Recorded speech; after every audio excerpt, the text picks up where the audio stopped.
Bene data bakundwa b'umwami Yesu Kristo, mwese abakurikira izi nyigisho tubahaye ikaze mu biganiro bya Saveur Divine. Ibi biganiro mu bitegurirwa n'abavugabutumwa bwiza batandukanye, akaba ari umuhamagaro ugendera ku ijambo ry'Imana byanditse mu gitabo cy'ubutumwa bwiza uko bwanditswe na Matayo ibice 24 umurongo wa 14. Kandi ubutumwa bwiza bw'ubwami buzigishwa mu isi yose ngo bube ubuhamya bwo guhamiriza amahanga yose, nibwo imperuka izahera ko ize. Ibi biganiro mubikurikira ku channel ya YouTube yitwa Saveur Divine. Tubifurije kugubwa neza. Imana Data ari nayo So ibaha umugisha.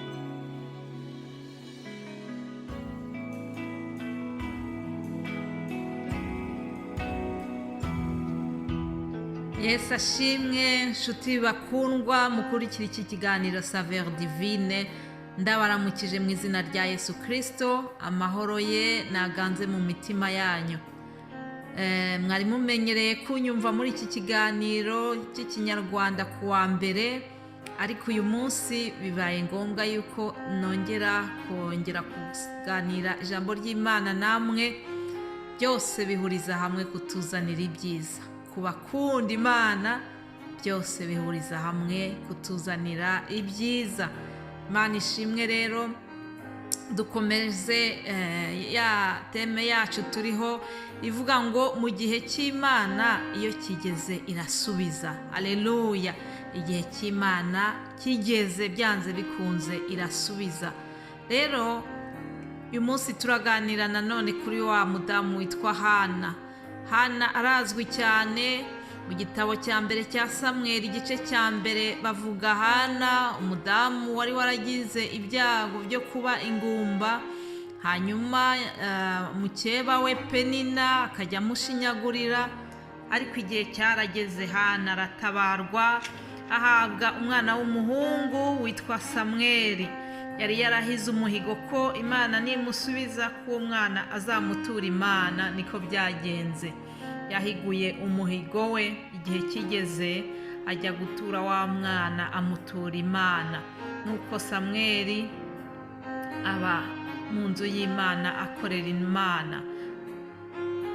Uyu munsi ntabwo ari byo nje kuvugaho. Icyo ngomba ko tuganiraho n'amagambo ari mu gice cya 2 muri Bibiliya mfite, bayise ngo ibyishimo bya Hana. Ibyishimo bya Hana muri za version z'igifaransa bajya bavuga ngo Cantique de Anne cyangwa ngo Prière de Anne. Hari aho bayita Cantique, hari naho bayita isengesho. Hanyuma rero hano mu kinyarwanda bayise ngo ibyishimo bya Hana. Ni ibyishimo yerekanye igihe Imana yari yamushubije ikamuha umwana yayisabye. Reka dusome mu izina rya Yesu Kristo. Ngo maze Hana arasenga ati, umutima wanjye wishimire Uwiteka, ihembe ryanjye rishyirwe hejuru n'Uwiteka. Akanwa kanjye kagukiye ku banzi banjye, kuko nejejwe n'agakiza kawe. Nta wera nk'Uwiteka, kuko nta yindi Mana itari wowe, kandi nta gitare kimeze nk'Imana yacu. Ntimukongere kuvuga iby'ubwibone bikabije bityo, ntimukabe abanyagasuzuguro mu byo muvuga, kuko Uwiteka ari Imana izi byose, kandi ariyo imenya urugero rw'ibyo abantu bakora. Reka dusimbuke tujye ku murongo wa 5 ngo abari abakungu baraca inshuro, kandi abari abashonji baradamaraye, ndetse uwari ingumba yabyaye 7. Uwiteka arica agakiza, ashyira ikuzimu kandi agakurayo. Uwiteka arakenesha agakenura, acisha bugufi agashyira hejuru. Akura abakene mu mukungugu, ashyira hejuru abatindi, abakuye ku cyavu, kugira ngo bicarane n'ibikomangoma, baragwa intebe y'icyubahiro. Aleluya! Reka dukomere amashyi Uwiteka, kuko abigenza neza. Ni ukuri ndashimiye aya magambo dusomye. Hana ashimira Uwiteka ku byo yamukoreye. Nshuti yanjye wowe unyumva, igihe uzaba wamaze gusubizwa, igihe Uwiteka azagusubiza, ntukibagirwe kumushimira. Hari uburyo bwinshi wamushimira. Ushobora guhimba iyi ndirimbo nk'uko Hana yabigenze, ushobora gukora igikorwa cyiza ugafasha nk'umuntu ubabaye, ushobora se kwitangira abandi mu buryo bunyuranye. Hari uburyo bwinshi washima Imana mu gihe washubijwe, ariko icy'ingenzi nshaka kukubwira ngo ntuzibagirwe kugira icyo ukora ushima Imana mu gihe uzaba washubijwe. Kirazira kudashimira Uwiteka. Hari abantu Yesu yakijije ngo abanyabibembe ari abantu 10 baragenda, 9 ntibagaruka kumushimira, ariko ngo umwe wenyine niwe wagarutse kumushimira. Imana iturinde kwibagirwa gushimira Uwiteka, gushimira Imana. Nuko rero muri iri sengesho Hana yerekanye ibyishimo bye, ngo aravuga ngo umutima wanjye wishimira Uwiteka. Haleluya. Inka rya jambo rya Dawidi ngo umutima wanjye himbaza Uwiteka, ngo n'ibindi byose bimuhimbaze.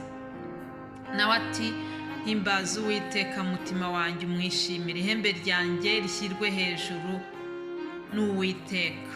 Akanwa kanjye kagukiye ku banzi banjye. Mbese abanzi be avuga hano ni abahe? Mu by'ukuri nibaza ko yashakaga kuvuga wa mudamu mukeba we wajyaga amushinyagurira mu gihe yari atarasubizwa, ariko amaze gusubizwa aratura, aravuga ngo nta wera nk'Uwiteka. Aleluya. kuko nta yindi mana itari wowe. Aleluya. Ni ukuri nta mana koko ihwanye n'Uwiteka. Hari ijambo ryambwiye ngo hahirwa ishyanga rifite Uwiteka ho Imana yaryo, ubwoko yitoranyirije kuba umwandu we. Natwe turahiriwe kuko nta wera nk'Uwiteka, nta mana ikomeye nk'Imana yacu. Ni Imana idahinduka, ni Imana itabura guseruka. Ni ukuri Hana yabonye ineza yayo, nanjye ubabwira nabonye ineza yayo. Mbese buri muntu wese muri mwebwe nzi neza yuko tumuhaye akanya yazavuga ugukomera kw'Imana, yazavuga ineza yayo. Nuko rero Hana muri ibyo byishimo bye arakomeza agira nk'ariya ku murongo wa 5 aravuga ati ngo wari ingumba yabyaye 7. Haleluya.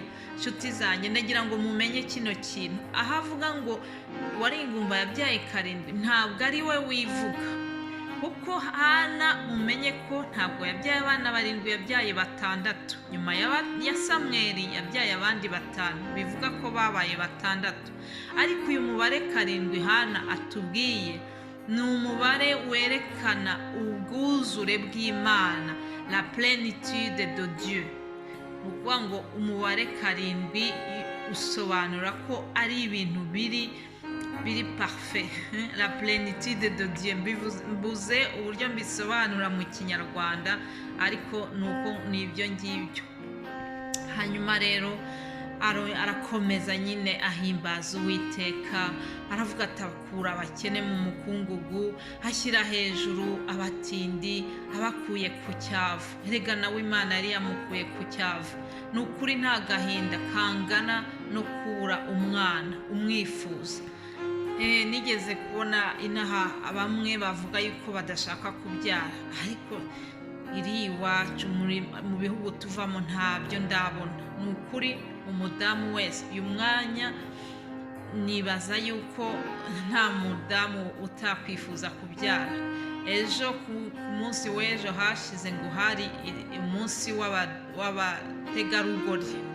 Nibaza yuko ikintu cya mbere gishimisha umutegarugori ari ukwitwa mama kanaka, kubyara. Nuko rero Hana nawe yagiriwe ubuntu ahindurirwa amateka. Uwari ingumba yitwa mama Samweli. Nuko Imana imukura ku cyavu imwicaranya n'ibikomangoma, ngo kugira ngo aragwe intebe y'icyubahiro. Yewe no kuva kuri titire y'ubugumba ukitwa umubyeyi, ibyo byonyine uba wicajwe ku ntebe y'icyubahiro. uwitwa umugore wese nta ntebe y'icyubahiro ishobora kuruta kuba ari mama kanaka. Nuko rero nanjye nifuje gufatanya namwe ibi byishimo Hana yagize, kandi nongera nkubwira ngo Uwiteka nagukura ku cyavu, Uwiteka nagusubiza igihe isaha y'Imana ye izaba igeze, akagukura ku cyavu, akaguha icyo wasabye, nawe uzamushimire. Hari uburyo bwinshi wamushimira. Icyo nkwingingira ni ukugira ngo ntuzibagirwe ineza yakugiriye, ntuzibagirwe kumushima. Uwiteka nabagirire neza, akomeze abahe kugira umunsi mwiza. Mbifurije umunsi mwiza mu izina rya Yesu, amen.